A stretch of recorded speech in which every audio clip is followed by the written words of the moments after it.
Nous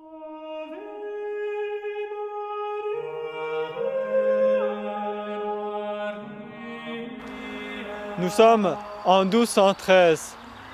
Depuis plusieurs années déjà, Saint Dominique avait parcouru les routes du Languedoc dans le sud de la France, entièrement envahi par l'hérésie cathares. Il avait prêché de tout son cœur, il avait prêché avec feu. Et pourtant, les âmes ne se convertissaient pas. Les âmes restaient attachées à leur erreur. Alors, ce jour de 1213, Saint Dominique priait dans les forêts proches de Toulouse, sans doute. Il demandait à Notre-Dame un moyen de convertir les âmes. Et c'est à ce moment-là que Notre-Dame lui a donné une dévotion merveilleuse, la dévotion du rosaire. Elle lui a donné comme un moyen invincible de convertir les âmes et d'obtenir les grâces nécessaires pour le salut des individus, des sociétés, des familles et de l'Église entière. Et depuis ce temps-là, Notre-Dame n'a cessé d'accorder des grâces nombreuses à toute cette dévotion. C'est d'abord la bataille du Muret. En 1213, les chevaliers catholiques, ils n'étaient que 800, devaient affronter une importante armée ennemie, une armée qui soutenait l'hérésie. Saint Dominique s'est mis en prière, il a enseigné cette dévotion du rosaire dans une petite chapelle. Ils se sont mis en prière et les 800 chevaliers catholiques, conduits par Simon de Montfort, ont réussi à balayer totalement toutes les forces de l'hérésie. Ils ont tué à eux seuls plus de 10 000 hommes. Les hommes ennemis tombaient comme des arbres sous la cognée d'une armée de bûcherons.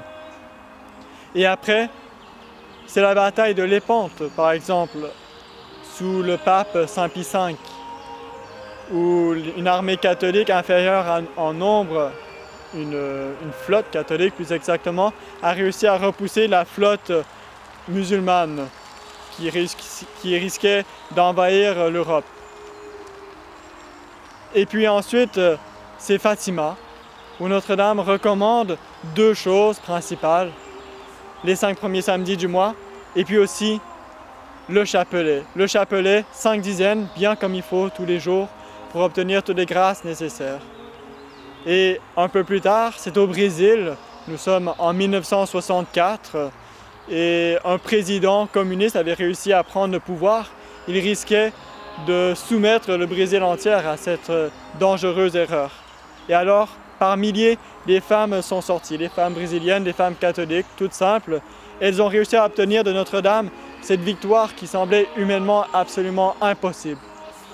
Mais on peut se demander ensuite pourquoi est-ce que Notre-Dame a voulu attacher tant d'importance à cette dévotion du rosaire. Eh bien, c'est très simple. C'est parce que c'est une dévotion vraiment excellente pour conduire nos âmes vers le ciel, ce qui est au fond le seul but. Vous savez que nous sommes ici-bas, comme en un pèlerinage. Nous ne passons qu'un peu de temps, 80 ans environ, ici-bas, et après c'est l'éternité. Alors tout le but de ces 80 ans, c'est de nous diriger vers le ciel.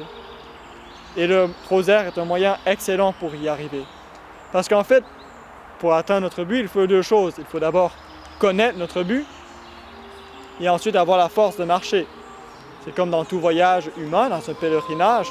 Si vous voulez aller dans un sanctuaire de Notre-Dame, il faut d'abord savoir où est ce sanctuaire. Ensuite, il faut avoir la force de marcher tout au long, tous les kilomètres pour y arriver. Eh bien, le rosaire nous fait connaître comment aller au ciel. La voie qui mène au ciel, c'est notre Seigneur. Notre Seigneur qui est la lumière du monde. Notre Seigneur qui a dit qu'il est la vérité, la voie et la vie. La vérité qui nous éclaire, la voie qui nous mène au ciel et la vie éternelle, la vie de la grâce qui nous est donnée par lui. Mais alors, comment connaître notre Seigneur? Eh bien, c'est grâce au rosaire. Le rosaire nous montre la vie de notre Seigneur et la vie de Notre-Dame en 15 tableaux très bien faits qui nous racontent toute sa vie, qui nous montrent ses vertus que nous devons pratiquer. Saint Louis-Marie Grignon de Montfort dit que nous sommes un petit peu comme des statues qui devront être sculptées à l'image de notre Seigneur, puisque tout notre but, c'est de ressembler à notre Seigneur. Alors nous sommes un petit peu comme des artistes qui devons façonner notre propre âme. Un artiste, quand il veut imiter une statue, eh bien, il regarde sans cesse le modèle. Il jette sans cesse un coup d'œil pour bien imiter, trait par trait, les représentations du modèle. Eh bien, notre vie, c'est un petit peu pareil. Nous devons regarder régulièrement, tous les jours, notre Seigneur pour chercher tous les jours à l'imiter un petit peu mieux, à lui ressembler un petit peu davantage. Et ça, c'est par le rosaire qu'on peut le faire, surtout. Et ensuite, il ne s'agit pas d'avoir seulement la connaissance de notre Seigneur, puisque même ceux qui n'ont pas la foi peuvent avoir une certaine connaissance de notre Seigneur. Ça ne suffit pas, évidemment. Il faut ensuite avoir la force de l'imiter. Et ce n'est pas toujours facile.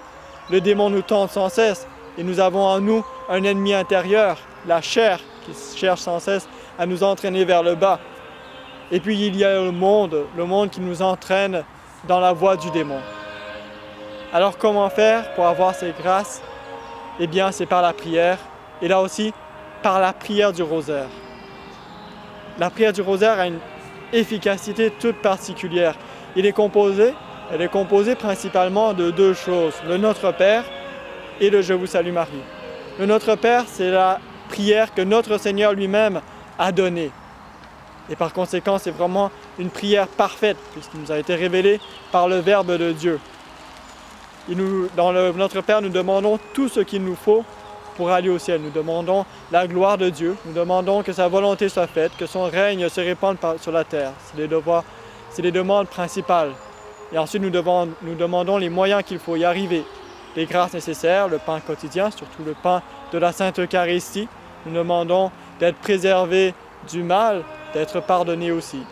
Donc c'est vraiment la prière parfaite. Et puis ensuite, il y a les Je vous salue Marie. Et Saint Louis-Marie Grillon de Montfort fait remarquer que c'est la prière préférée de Notre-Dame. Pourquoi? Eh bien tout simplement parce que c'est en entendant ce Je vous salue Marie, qui a été dit par l'ange Gabriel à Notre-Dame au jour de l'Annonciation, que Notre-Dame est devenue mère de Dieu. Et à chaque fois qu'on lui dit ce Je vous salue Marie, eh bien ça lui rappelle ce moment qui est le moment le plus important de sa vie. Et alors elle est toute disposée à nous répandre partout ces grâces choisies pour ses enfants qu'elle aime. Voilà, alors le rosaire nous montre la voie à suivre et nous donne la force aussi d'y arriver. Pour réussir à répandre partout cette dévotion, Saint Dominique a institué une association pieuse, la Confrérie du Rosaire. Et ensuite, le bienheureux Alain de la Roche, un peu plus tard, quelques siècles plus tard, l'a répandu dans le monde entier. C'est une association qui a pour but de faire connaître le rosaire, de répandre partout cette dévotion et de l'entretenir. Parce que ce n'est pas tout de la connaître, il faut ensuite continuer à la dire tout au cours de cette vie. Et c'est un moyen très efficace. Tous les papes, de nombreux papes, n'ont cessé de recommander cette confrérie du rosaire comme un moyen très efficace. Ils l'ont enrichi de très très nombreuses indulgences, de très nombreuses grâces. Que ce soit pour chaque Je vous salue Marie, il y a des indulgences spéciales accordées pour les membres de la confrérie, pour chaque chapelet et à certaines occasions, à certaines fêtes, ou par exemple tous les mois, à la fin de chaque mois, des indulgences spéciales sont accordées. Il y en a des listes, il y a des pages et des pages d'indulgences qu'on peut gagner en rentrant dans cette confrérie. Et puis, tous les membres de la confrérie mettent en commun d'une certaine manière les grâces reçues par la récitation du chapelet. Ils mettent tout cela en commun de façon à ce que ça puisse servir à tous. Parce que la prière, c'est pas comme de l'argent. Une seule prière peut servir à tous les membres de l'Église. C'est ce qu'on appelle la communion des saints. Et puis, troisième chose, eh bien, la confrérie du rosaire est très efficace pour nous ancrer dans cette dévotion tout au cours de cette vie, puisque nous prenons certains engagements. Ce n'est pas des engagements sous peine de péché, bien sûr, mais enfin, c'est des engagements tout de même à réciter tout au cours de notre vie le chapelet. Alors, quels sont ces engagements? Ce sont des engagements très simples, en fait. La confrérie du rosaire ne demande que de dire un rosaire toutes les semaines. Alors, pour ceux qui disent le chapelet tous les jours, comme Notre-Dame l'a tellement recommandé à Fatima, eh bien, c'est automatique. Vous dites votre rosaire toutes les semaines.